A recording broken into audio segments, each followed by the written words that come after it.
decid a la hija de Sión, he aquí tu rey viene a ti, manso y sentado sobre un asna, sobre un pollino, hijo de animal de carga. Y los discípulos fueron e hicieron como Jesús les mandó, y trajeron el asna y el pollino, y pusieron sobre ellos sus mantos, y él se sentó encima. Y la multitud, que era muy numerosa, tendía sus mantos en el camino, y otros cortaban ramas de los árboles y las tendían en el camino.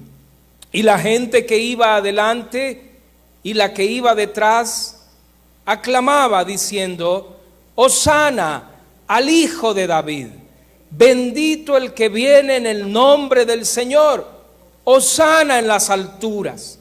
Cuando entró él en Jerusalén, toda la ciudad se conmovió diciendo: ¿quién es este? Y la gente decía: este es Jesús, el profeta de Nazaret de Galilea.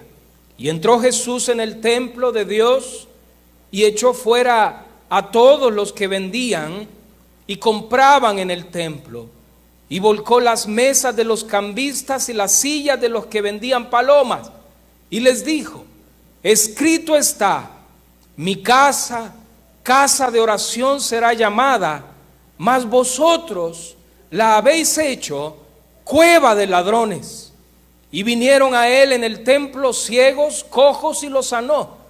Pero los principales sacerdotes y los escribas, viendo las maravillas que hacía, y a los muchachos aclamando en el templo y diciendo: Hosana al Hijo de David, se indignaron y le dijeron: ¿oyes lo que estos dicen? Y Jesús les dijo: sí, ¿nunca leísteis? Salmo 8, de la boca de los niños y de los que maman perfeccionaste la alabanza. Y dejándolos, salió fuera de la ciudad a Betania y posó allí. Puede sentarse, hermano, que el Señor bendiga su palabra. Estamos delante, queridos hermanos, de una porción de la Escritura de las más preciosas que Dios pudo dejarle a su pueblo. Estamos delante de una porción de la Escritura que nos hace recordar ese momento histórico, y gloria a Dios por eso, que el Señor aún no ha venido y podemos congregarnos donde dos o más están reunidos en su nombre. Dice la palabra: Él ha prometido estar, y Él está en medio de su pueblo esta mañana como el Rey, gozándose, alegrándose con los cánticos, con la adoración que le damos. Pero mientras Él viene, que viene pronto, hermanos, Él ha dejado esta porción de la Escritura preciosa. Es una porción con tanto colorido, con tanta imagen, para que esta mañana cada uno de nosotros podamos abrir el corazón de par en par, y más allá de lo histórico, de agarrar palmas en la mano y entonar un cántico de Hosana, como lo hemos cantado precioso esta mañana: Hosana, Hosana, sálvanos, Rey, libéranos, Rey. Un grito de auxilio, más allá de tener un cántico en nuestra garganta que dice: Hosana, bendito el que viene en el nombre del Señor, bendito el Mesías, el Rey que viene. Más allá de palmas en la mano y más allá de cántico de Hosana, esta mañana estamos delante de una porción de la Escritura que tiene algo que decirnos a nosotros miles de años después. Esta porción de la Escritura, más allá de ser histórica, de un Jesús histórico, de un Jesús que caminó en la tierra y que dijo palabras, sermones, hoy tiene vida. Es viva, amén, hermanos, es viva. Porque cuando la abrimos y la leemos, nos habla y nos transforma. Esa es la razón por la que el Señor ha dejado su palabra, para darnos vida y para transformarnos. Esta porción de la Escritura tiene algo hoy que decirnos, miles de años después de este acontecimiento histórico. Es una porción preciosa. A esta altura del ministerio del Señor Jesús, ya casi han transcurrido 3 años y meses. Alrededor de Jesús se ha creado ya una fama. Por algunos momentos al inicio de su ministerio, Jesús trató de ocultar lo que él hacía y le pedía a la gente: no le digan a nadie porque mi tiempo no ha llegado. Pero en esta última semana que se abre con este domingo o con esta entrada triunfal, parece ser que Jesús sale de las sombras, sale de la cueva y él mismo se pone delante de todos proclamando quién es y lo que hacía. En muchas ocasiones se vio al Señor Jesús pedirle y rogarle a la gente: no le cuentes nada a nadie. Pero ahora, a partir de este día, Jesús camina de frente a Jerusalén, sin tapujos, sin blindajes, sin algo que le oculte. Se va a presentar delante de aquellos que son sus enemigos, que a lo largo de todo su ministerio le han puesto los ojos y lo han vigilado de cerca. Los líderes religiosos, los escribas, fariseos, saduceos, herodianos y aún aquellos celotes, aquel grupo guerrillero que de pronto veía en Jesús la salida, el escape, el auxilio ante un imperio que oprimía, que pateaba, que pisaba fuerte. Pero ahora Jesús, alrededor de él su fama y aquel acontecimiento que semanas antes en Betania, dándole vida a Lázaro, había sido la mecha o la pólvora que había incendiado más su fama. Tanta gente, al darse cuenta de aquel acontecimiento, iba a Betania queriendo conocer qué había sucedido con Lázaro, el que el Galileo había resucitado. Por esa razón, semanas antes de la Pascua, Jerusalén estaba abarrotada. De por sí, los historiadores Flavio Josefo, por ejemplo, dicen que en aquellos días fácilmente en Jerusalén, para las fiestas importantes, la fiesta de la Pascua, miles y miles y miles de caravanas entraban a la ciudad. Nos podemos imaginar entonces que Jerusalén estaba abarrotada. No se podía caminar entre aquellas pequeñas calles, angostas calles de Jerusalén. Y súmele a eso, querido hermano, la gente que había venido a Betania a darse cuenta, a conocer detalles de cómo había acontecido el milagro, que Lázaro estaba vivo. Jesús entonces, después de retirarse por algunas semanas, dice la Escritura, viene a Betania y se prepara para entrar. El contexto de este pasaje: Jesús ha estado caminando y pasa por Jericó. En Jericó se va a encontrar un ciego, Bartimeo, que le clama, que aclama por él: Hijo de David. Interesante, irónicamente, aquellos líderes religiosos que veían, no podían ver a Jesús como el Mesías, pero un ciego podía verlo a él como el Mesías, como el Rey. Caminando entonces por Jericó, también surge aquel episodio donde, creyendo algunos que él iba a tomar el trono de Israel, dos de sus discípulos, acompañados o bajo la cobija de su madre, hacen una petición: Señor, permite que en tu reino uno y el otro se siente a uno y al otro lado de tu reino. Y es en ese episodio, camino saliendo de Jericó y entrando a Betania, como dice Mateo 21, que sucede este episodio y Jesús les dice: no sabéis lo que pedís. ¿Podéis beber de la copa, del cáliz? Sí podéis, sí podemos, le dijeron. Bueno, y de cierto beberéis de esa copa, pero el daros sentar a mi izquierda y a la derecha no es asunto mío, sino de mi Padre, les dice Jesús. Los gobernantes de las naciones se enseñorean de ellas, las pisotean, las patean, las pisan, le sacan el jugo, pero entre vosotros no será así, les dice Jesús. El que quiera ser el mayor entre vosotros debe de ser el siervo. Y en los oídos de los discípulos seguramente no lograban cuadrar de qué se trataba este asunto. Habían caminado con él ya más, casi por 3 años y medio, y aún no lograban entender de qué Jesús se hablaba, que Jesús es el que estaba enfrente de ellos. Y cuando llegan a Betfagé, dice el capítulo 21, cerca de Betania, Entendiendo Jesús que su hora había llegado y que iba de frente a Jerusalén, y que en Jerusalén, como le había dicho a sus discípulos, le esperaba la muerte. Lo iban a apresar, lo iban a matar, lo iban a asesinar. Llegando entonces cerca, entendiendo Jesús que debía de darle cumplimiento a la profecía de Zacarías, capítulo 9, versículo 9, que él mismo dice, que es la que usted tiene allí en el capítulo 21. Le dice a dos de sus discípulos: vayan a la aldea que está enfrente. Y hermanos, esta escena es tierna.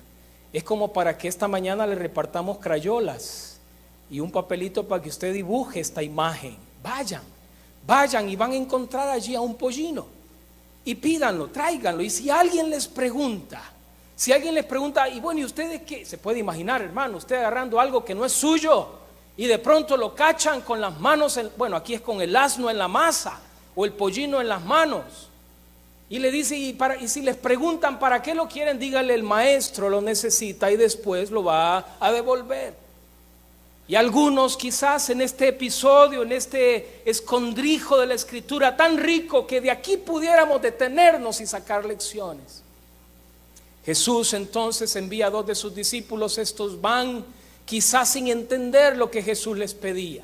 Quizás a lo lejos ellos y la multitud que venía ya caminando desde Betania, desde la casa, cuando se dan cuenta que Jesús va a Jerusalén, la multitud lo acompañaba, pero aún ellos quizás no lograban entender, y comenzaba a formarse en sus mentes y en sus ojos, en su mirada, una imagen de aquel Jesús que añoraban en lo profundo de su corazón, un Jesús militar, que iba a recobrar la autoridad, el cetro, el trono, que iba a derrocar a los poderes que oprimían a Israel, que iba a quitar de en medio al imperio romano e iba a tomar el trono del Hijo de Dios, David, e iba a cumplir las promesas que se le habían dado a David de gobernar en el trono de Israel.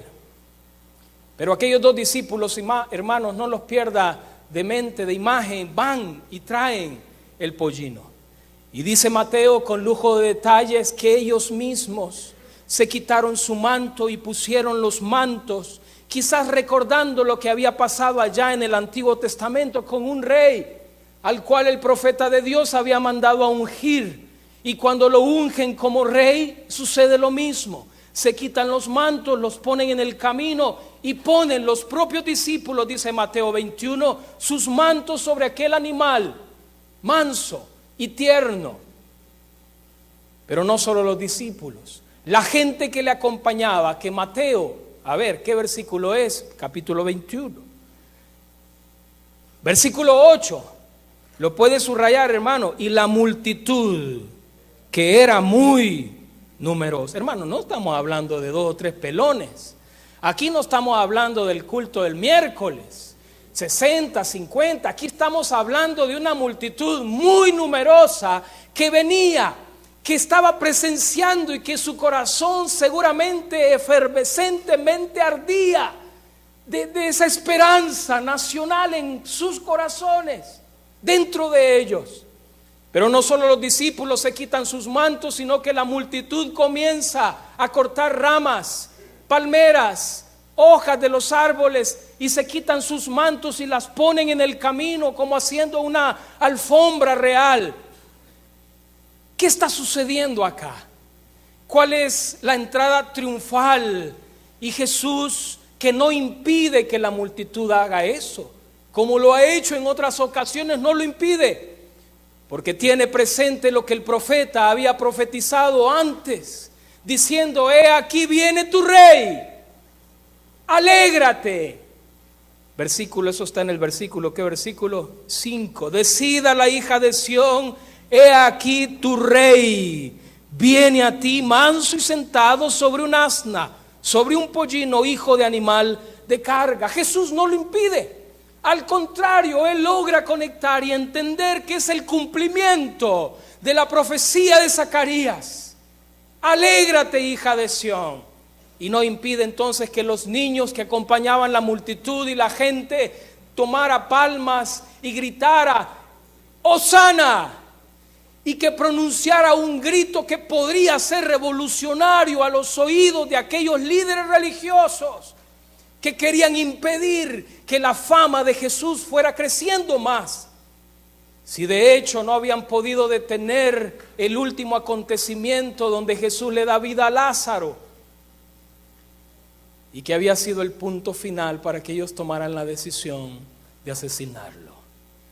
Pero Jesús no impide a los niños. Al contrario, cuando los líderes fariseos le dicen: cállalo, Señor, no oyes lo que dicen, no oyes lo que estos niños están diciendo, Jesús pronuncia el Salmo 8 y con mucha ironía, porque les dice: ¿no habéis leído que de la boca de los que maman fundaste la alabanza?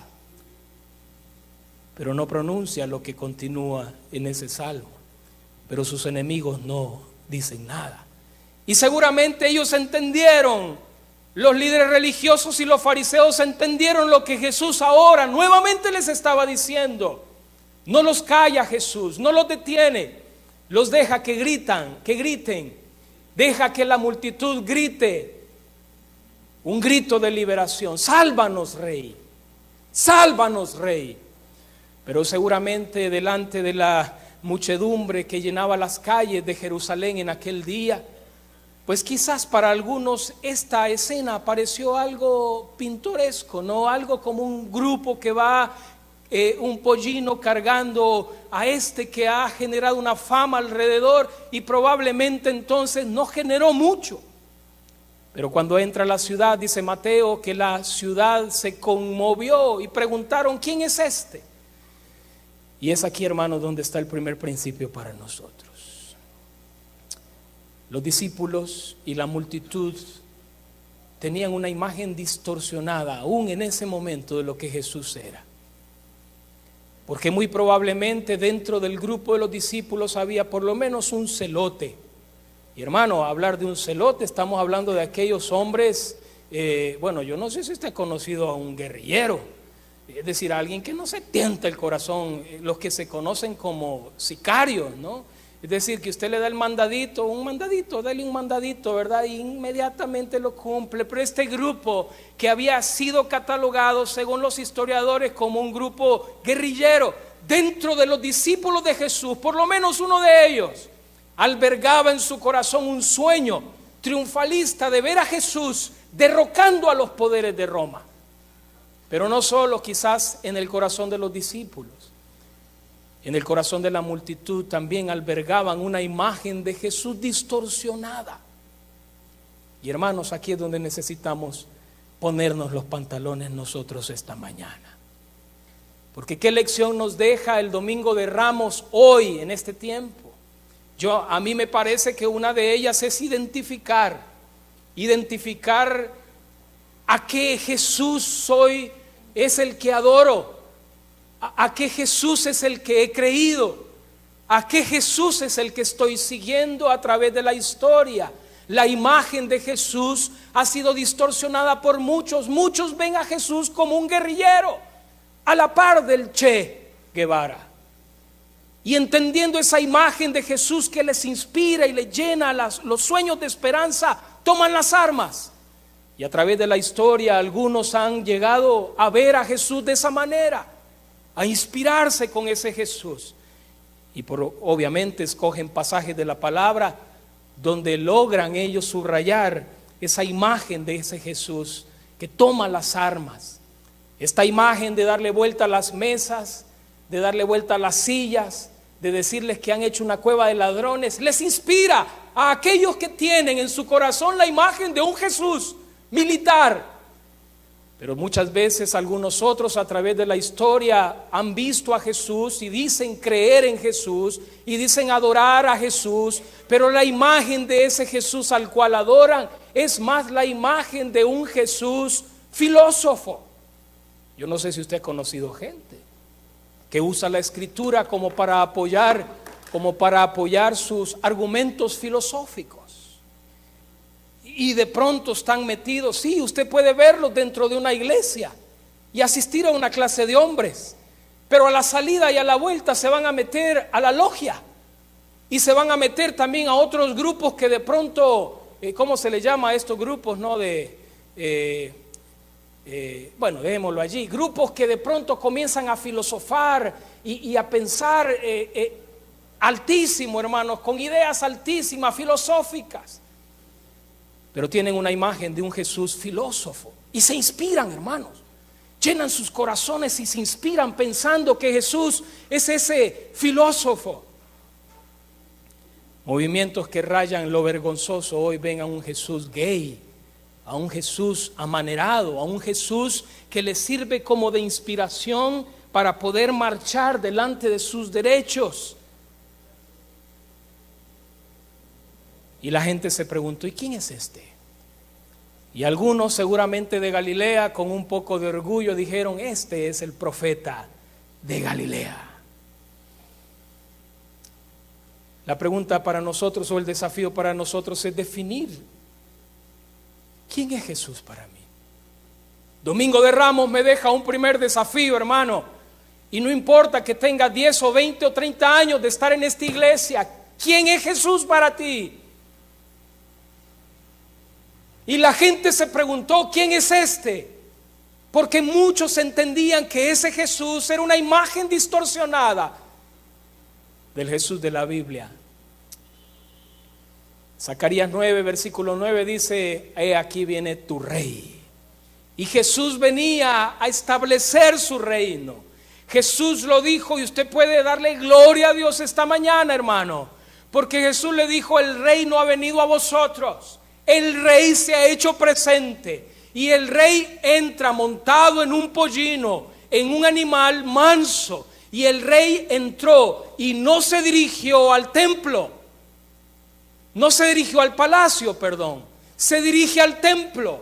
Porque con el rey viene un reino espiritual, un reino que tiene un efecto en nuestros corazones.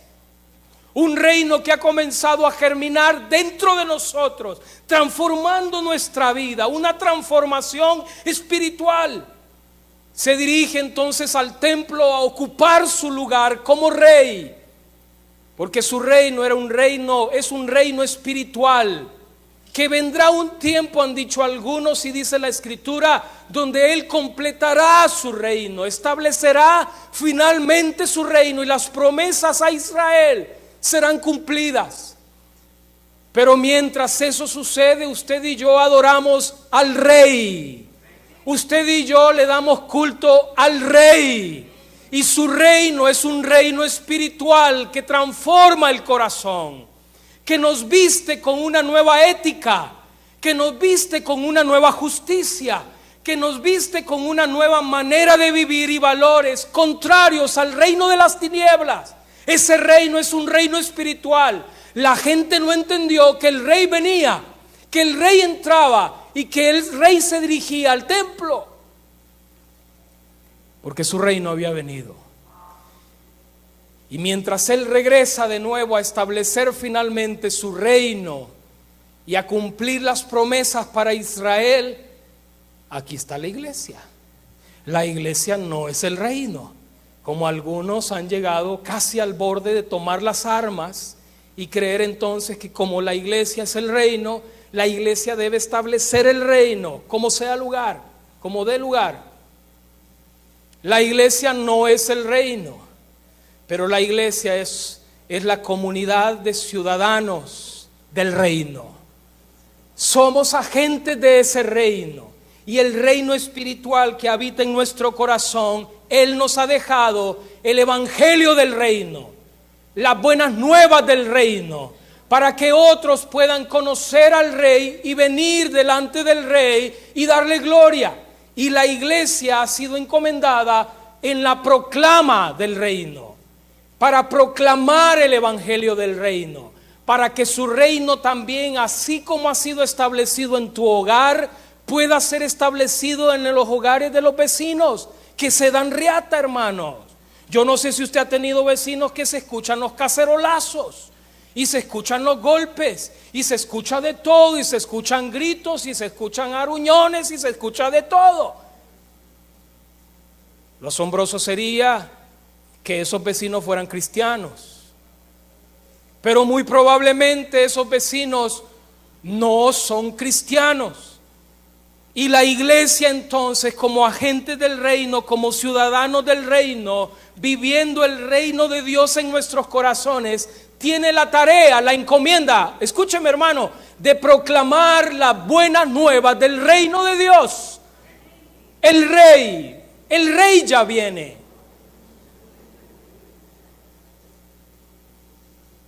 ¿Quién es Jesús para nosotros? La gente tenía la imagen y de seguro y seguramente se desinflaron cuando vieron que Jesús, en lugar de tomar un caballo alazán, de aquellos caballotes, yo no sé si usted ha tenido la oportunidad de ver esos caballos árabes, que en aquel tiempo probablemente los usaban los gobernadores romanos, que entraban con sus ropas reales, abriendo espacio, abriendo paso, y ponía a su corte delante, quitando de en medio quien estorbara su paso. Pero la gente, cuando ve que Jesús entra en un pollino, hermanos, en un pollino, y con un grupito que viene por ahí gritando, y cuando se dan cuenta que no se dirige al palacio a derrocar a Herodes, cuando se dan cuenta que se va para el templo, se desinflaron, porque tenían la imagen de un Jesús acomodado, una caricatura de Jesús que calzaba justo con sus sueños y su esperanza. ¿Cuánta gente viene a la iglesia queriendo experimentar a un Jesús casi diseñado allá en Hilo Vasco como para sus necesidades? Y cuando ese Jesús se dan cuenta que no es el Jesús que ellos esperan, hermanos, dan la vuelta y se van, porque sus sueños, su esperanza y sus ojos están puestos no en este Jesús de Zacarías 9:9, el rey que se hacía presente con todo su reino, con los valores del reino, y que había llamado e iba a llamar a una comunidad, un misterio esto del reino, que no había sido proclamado, ni anunciado, ni explicado en el Antiguo Testamento, un misterio, el reino. Y ese grupo de discípulos, seguramente algunos de los discípulos también se desinflaron. Delante de la fila estaba Judas, que entendió, ahí sí le cayó el 20 a Judas. Quizás en algún momento Judas tuvo la esperanza y dijo: no, aquí va el momento, este es el momento, vamos Señor. Pero cuando lo ve que se sube a un pollino y se dirige al templo y da la vuelta a las mesas de los cambistas y les destruye el negocio a los líderes religiosos, entonces era la mechita, la chispita que necesitaba como para decir: vengan, reunámonos, ¿a qué horas quieren que se los entregue? ¿A dónde? Así va a ser el asunto. Al que yo bese, como va a estar oscuro, para que no se confundan, quiero estar seguro y ustedes necesitan estar seguros que no se equivoquen. Porque aún en el corazón de algunos discípulos tenían una imagen distorsionada de Jesús. ¿Quién es Jesús para ti, hermano? Si hay una siguiente, creo, con una pregunta: ¿es Jesús mi rey? ¿Puedes contestar esta pregunta, hermano? ¿Es Jesús mi rey? ¿Vivo como ciudadano de su reino, guiado por su espíritu y comprometido con su proclama de las buenas nuevas del reino? Este domingo de Ramos nos topa la pared, hermano. Este domingo de Ramos no es un momento romántico de recordar las palmas y los gritos. Este domingo de Ramos me topa la pared y me confronta y me hace la pregunta: ¿es Jesús mi rey? Soy siervo de ese rey, vivo guiado por el Espíritu para darle gloria al rey, y estoy comprometido con la proclama del evangelio del reino. Es una pregunta personal, es una pregunta que hay que tomarse el tiempo para detenerse en esta semana. Quizás sí, algunas torrejas por ahí cerca, un cafecito, pero es necesario contestarla, porque de lo contrario tú y yo nos volvemos en religiosos que celebramos Navidades año tras año, que encendemos velitas y cantamos enciende una luz, que celebramos Semana Santa año tras año, que venimos jueves y viernes santo a comer torreja año tras año. Pero si no nos confrontamos con la palabra de Dios y revisamos nuestra vida, ¿es Jesús mi Rey? Y vivo de acuerdo a los valores de ese reino espiritual. ¿Qué ajustes necesito hacer? ¿Qué cosa, qué lastre tengo que quitarme de encima para vivir la nueva ética, la ética del reino, los valores del reino? Porque Colosenses capítulo 1 versículo 13 dice que nos ha trasladado del reino de las tinieblas al reino ¿de qué? De la luz de su amado Hijo. ¿A quiénes ha trasladado del reino de las tinieblas al reino de la luz? ¿A quiénes, hermano? Presente por la patria. Ojo que con izquierda lo estoy diciendo para que no me vayan a relacionar, ¿verdad? Presentes, hermano. Amén. ¿Qué tal? Pero hay un segundo principio en la historia del Domingo de Ramos, porque la historia no termina allí. Mateo añade, aunque Lucas, quizás Juan y Marcos van a añadir otros detalles. Mateo coloca justo en esa misma tarde y en ese mismo día que Jesús llega al templo, la gente se pregunta: ¿y quién es Jesús? Y muy probablemente los galileos, sintiéndose un poquito gallitos, dijeron: este es de Galilea, es el profeta de Galilea. Porque había de todo en Jerusalén. No olvide, habían miles y miles de gente allí queriendo celebrar la Pascua.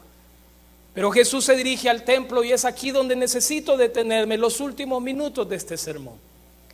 Porque Jesús entonces va a ser confrontado de nuevo por el mismo grupo, hermano. Por el mismo grupo. Esto se parece más o menos cuando íbamos a clases, a la escuela. Siempre había un grupito, ¿no es cierto? Siempre era el mismo grupito y la maestra decía: el mismo grupito de siempre. El mismo grupo va a confrontar a Jesús. Este mismo grupo que estaba construido, que estaba los fariseos, escribas, los saduceos y los herodianos también, y quizás los celotes. Cada uno de ellos era tan distinto, cada uno de ellos tenía características diferentes, pero cada uno de ellos se unió en el momento crucial de asesinar a Jesús. Allí se pusieron de acuerdo. No habían podido ponerse de acuerdo durante muchos años porque unos creían en los ángeles, otros no. Unos eran estrictos en el cumplimiento de la ley, cumplían al pie de la letra cada iota, cada coma de la ley, y aún como si eso fuera poco, habían inventado un montón de leyes, como lavarse las manos una y otra vez antes de comer. Los saduceos, han dicho algunos historiadores, eran los meros de la aristocracia de aquel tiempo, los platudos, pues, hermano. Amén, Nazaret. Que Dios nos libre, ¿verdad? Sabe que hubo un tiempo, abriendo una pausa, que la gente decía: es que ir a la NASA es tener plata, hermano. ¿Va a creer? Si supieran, ¿verdad? ¿Verdad, hermana Julieta? Que a puras cachas, variedad de Génesis, no hay de otra. Pero los saduceos eran, sí, los encargados del sacerdocio. Eran los sacerdotes. Y los sacerdotes estaban aliados a Roma porque no querían que los dejaran sin el pedazo de pastel, de estar a cargo de todo el rollo del templo.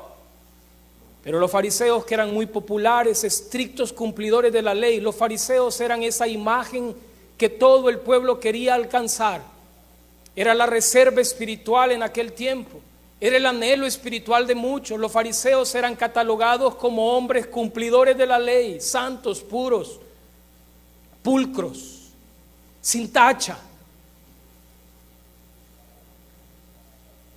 Y confrontan a Jesús y le dicen: Señor, no vas a decirle nada a estos que gritan.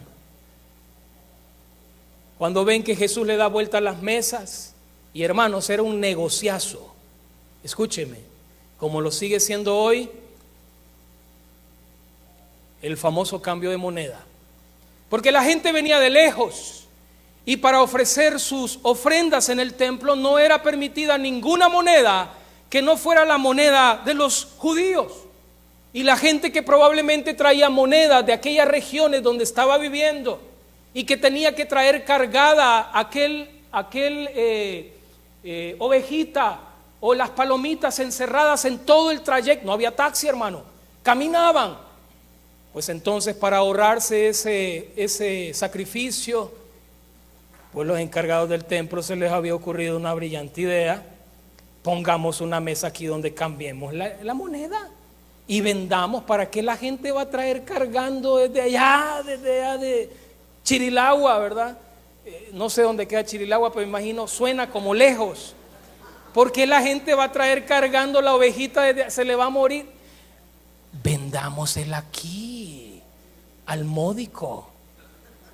Y era un negocio. Por esa razón se enojaron, porque Jesús se presentaba como el rey que traía orden, un nuevo orden, nuevos valores, una nueva ética. Mateo capítulo 5, que mucha discusión ha tenido a lo largo de la historia, discusiones estériles, que si es para ahora, que si es para después. Jesús se presenta y comenta delante de su pueblo los nuevos valores del reino, valores que deben distinguir a los ciudadanos del reino, una nueva ética. Pero Jesús destruye el negocio, le da vuelta a las mesas, tira las hermano, se puede imaginar la escena. No eran 2, 3 pelones allí, estaba lleno. El templo estaba abarrotado de gente y Jesús le da vuelta a las mesas y pronuncia: mi casa será llamada casa de oración. Y ustedes la han convertido. Yo me imagino a Jesús, hermano, indignado, celoso, como usted y yo deberíamos de estar por defender al Padre y su gloria. Ustedes la han convertido en cueva de ladrones. Y este grupo entonces se acerca, que ya habían decidido, se acercan y le dice: Señor, cállalos.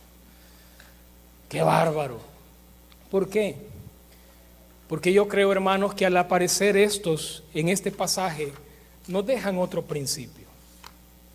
Y el segundo principio es confrontar dentro de mí el espíritu religioso dentro de mí y la actitud legalista dentro de mí. Jesús los confrontó. Jesús confrontó, y usted puede revisar Mateo capítulo 22, 23, 24 en adelante, hermano. Los agarra, Jesús los agarra, no les da tregua. Jesús habla con los fariseos y les dice: fariseos hipócritas, fariseos sepulcro blanqueado, ay de los fariseos, ay de los fariseos. Y Jesús los confronta, y sabe, hermano, no los confronta por borrachos, no los confronta por tremendos pecadores, no, ellos eran santos, puros, pulcros, se presentaban delante de la gente como personas que cumplían la ley. La confrontación de Jesús a ese grupo no tiene que ver porque eran fumadores o borrachos o mujeriegos. Era la esperanza espiritual para el pueblo, era el estándar espiritual para el pueblo. Jesús los confronta por su falsa espiritualidad. Y la falsa espiritualidad de los fariseos, yo tengo que revisar mi vida.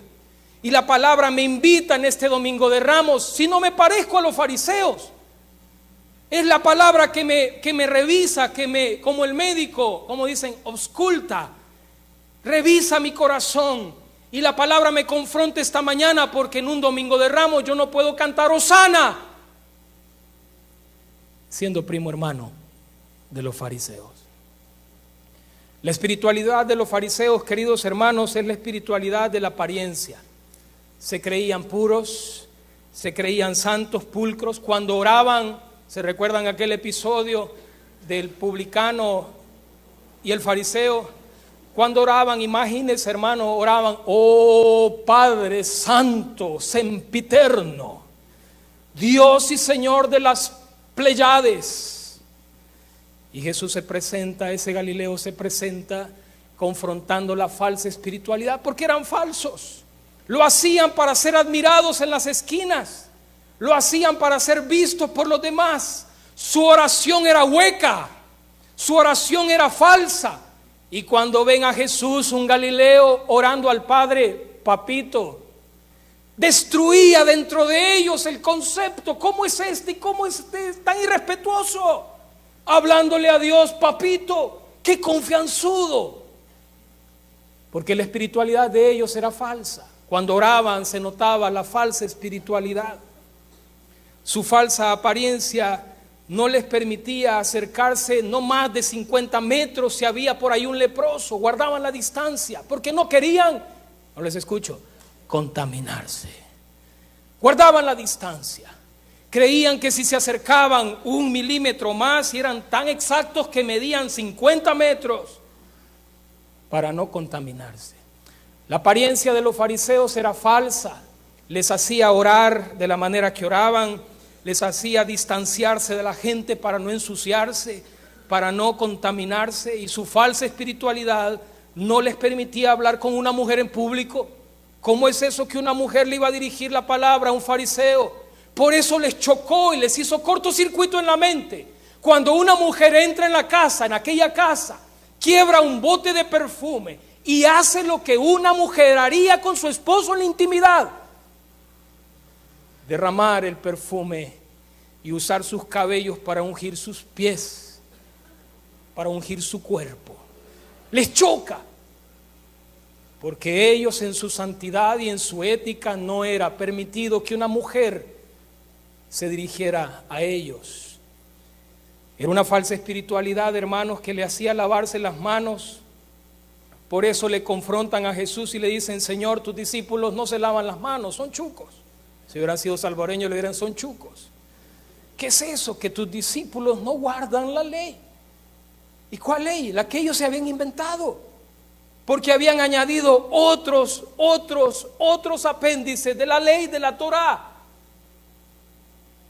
Y confrontan a Jesús en aquella ocasión. Le dice: Señor, dile a tus discípulos que se laven las manos. Hombre, qué bárbaro, qué chucos esto, hombre, qué impuro. Se los puede imaginar, hermanos, con qué aire le dijeron a Jesús: Señor, tus discípulos no se lavan las manos. Y Jesús, hermano, ¿qué les contestó? ¿Ah? No es lo que contamina lo que entra, sino lo que sale. ¿De dónde? Aquí estaba el problema. Jesús entonces, en un domingo de Ramos, confronta la espiritualidad falsa, y esto debe de hacer eco en nosotros. No sé qué horas son. Estamos bien. ¿Sabe? Debe de hacernos llegar a una pregunta. Porque en nuestros días esta tendencia de las creencias religiosas, de la falsa espiritualidad, del espíritu legalista, nos ha hecho tanto daño que creo yo que ninguno de nosotros se ha librado de mostrar una actitud como los fariseos: santa, pura, pulcra. Una espiritualidad de la falta de misericordia. Porque cuando aquella mujer es confrontada en el pecado, son ellos los que se presentan delante del Señor con falta de misericordia y le dicen: Señor, esta mujer, ¿qué dice la ley que debemos hacer? Aquí está, me imagino yo diciendo: aquí está la piedra, Señor. Impacientes para con otros, porque se creían superiores. Era una falsa espiritualidad que estaba basada en la superioridad. Veían de alto a otros, como el publicano y el fariseo. La chusma, fuchis, guácala, no se lava. Eran tan impacientes con las faltas de otros, hermanos, que yo me veo acá retratado y digo: Señor, ayúdame, ayúdanos. Porque somos tan impacientes cuando el otro cae, cuando el otro falta, cuando el otro comete pecado, que tenemos la efervescencia como para levantarnos de jueces delante de ellos y decir: ¡qué bárbaro! Y rápidamente le llamamos al otro: te quiero contar a quién vi saliendo de un motel. Te vas a ir de espalda, hermano, al hermanito que vi.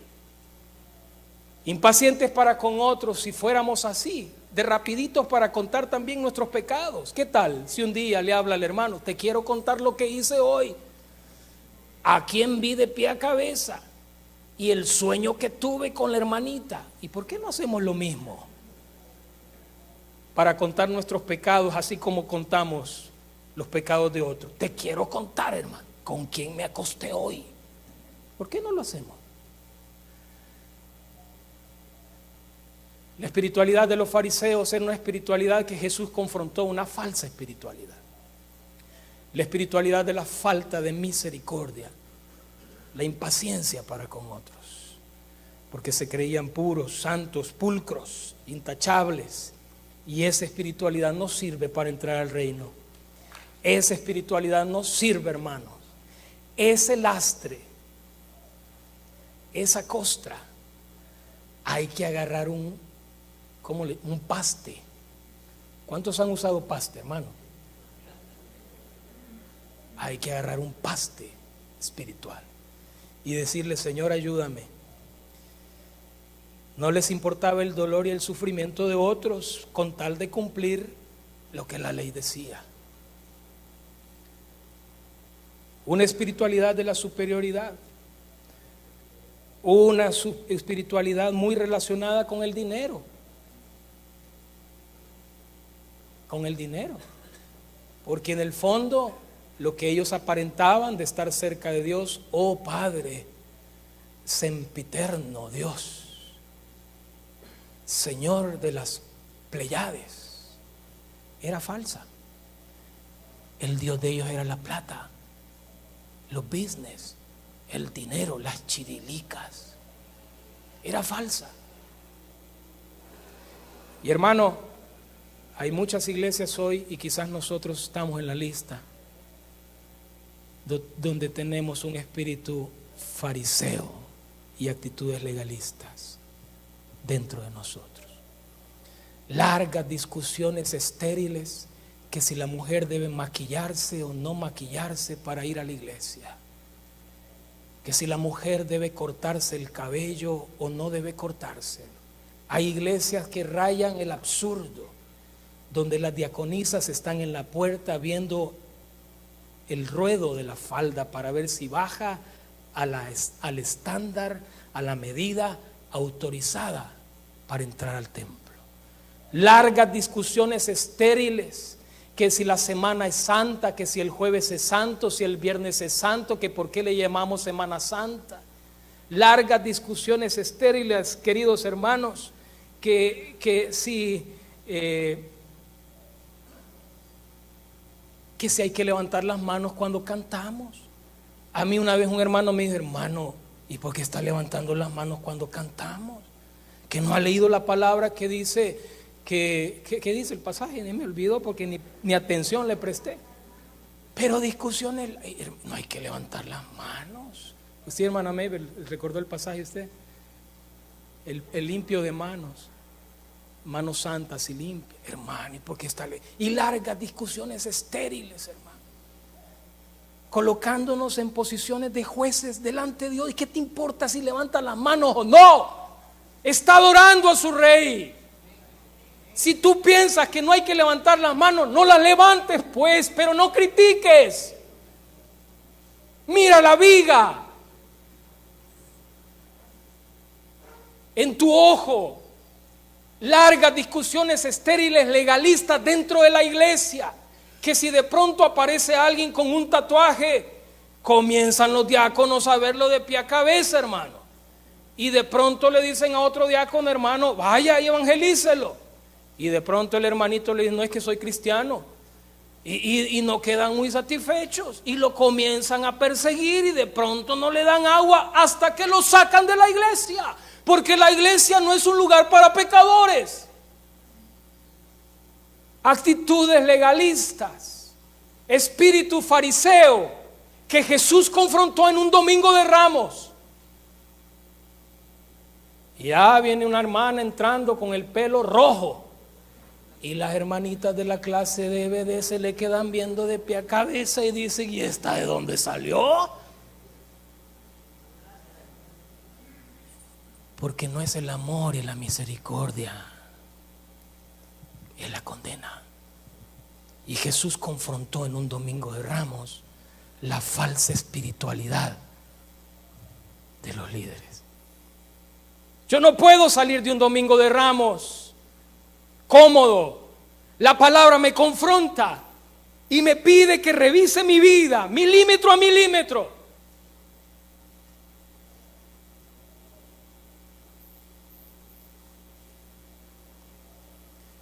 Que el Señor nos ayude a ser una comunidad de fe basada en el amor y en el perdón y en la gracia. Gracia que se nos olvida, hermanos, que fuimos receptores de esa gracia. No por lo lindo que fuéramos, no por el gran apellido que tuviéramos. ¿Y de dónde, hermano? Por gracia. Por gracia. Amén, hermanos.